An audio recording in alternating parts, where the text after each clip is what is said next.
Good day everyone and welcome once again to our Saladmaster Healthy Cooking Show with Chef Maminette and Health Chef and ako muna yung director. So for our 2021 dish, syempre balik healthy program tayo sa eating after ng mga holidays, no? Mami, anong lutong ulam ang gagawin natin pero healthiest way pag kaluto? Yes, magluluto po tayo ngayon ng tinolang manok. Pero greaseless way. Okay. Using our Saladmaster 5-quart wok. Yan. So, pinreheat na po ni Mami yung ating pan for 5 minutes medium fire. Napakita natin na healthy siya kasi walang oil. Okay, so let's begin. Unahan po natin yung luya. So let's saute the ginger without oil. Garlic. Next is the garlic. So again, these are rich in anti-inflammatory properties. No? It can boost your immune system. Very, very perfect ang soup na to. It's a soup-based, chicken soup-based. And the onions. Okay. Onions. As you can see, if there's no oil, you can already smell the aroma of the vegetables. Yan. Ang bango. Next is the fresh chicken. So, meron na bibili sa supermarket na cut up, tinola cut ups na chicken. And the siling sigang. Bit of patis. Okay. So, sa Saladmasterway, we can do it ganyan, walang oil. Sa iba, lalagyan pa ng oil. Pero we all know that the chicken has its own oil and fats.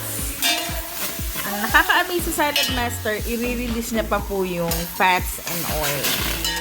Plus, you'll be experiencing the natural taste and flavor of your food. So, yung ating vitamins and minerals are intact. Every time we cook in Saladmaster, we retain the 93% vitamins and minerals.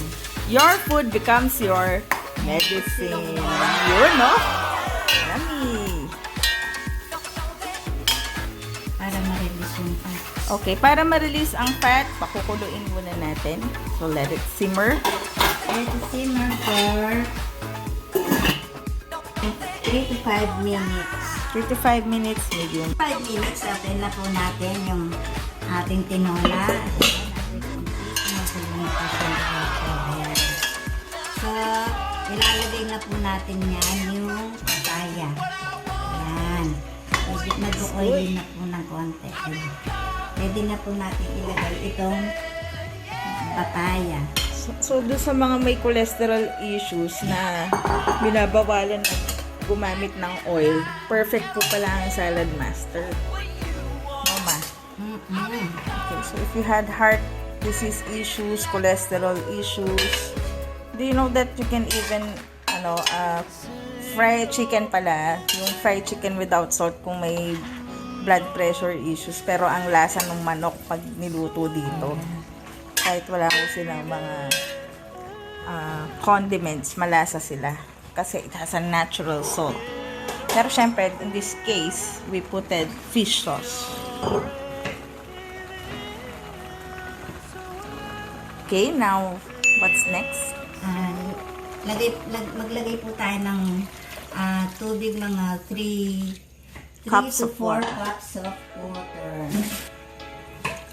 Okay, that's After adding the 3 to 4 cups of water, we will let this simmer for 15 minutes. okay. After 15 minutes, balikan na po natin ang ating tinola. Ayan, so kumukulo na po siya. Tikman po natin ang sabaw.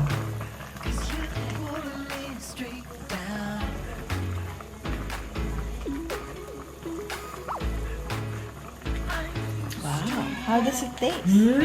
Manamis na miss po yung sabaw dahil dun sa papaya. So, patayin na po natin. Okay po yung timpla niya. Sara na po natin yung kalan and then ilagay na po natin itong mga dahon ng sili. And then yung dahon ng malunggay. Sustansya, no? Wow, ang sarap. Immune system booster. Bakit pinatay na ho? Maluluto ba yan? Dahil mainit pa po itong cooking pan natin. Saladmaster cookware? Oo, dahil ito po ay Saladmaster, kaya yung init ng Saladmaster na nananatiling mainit po yan, takpan na po natin. So, may hit pa siya na, nakukonduct, no?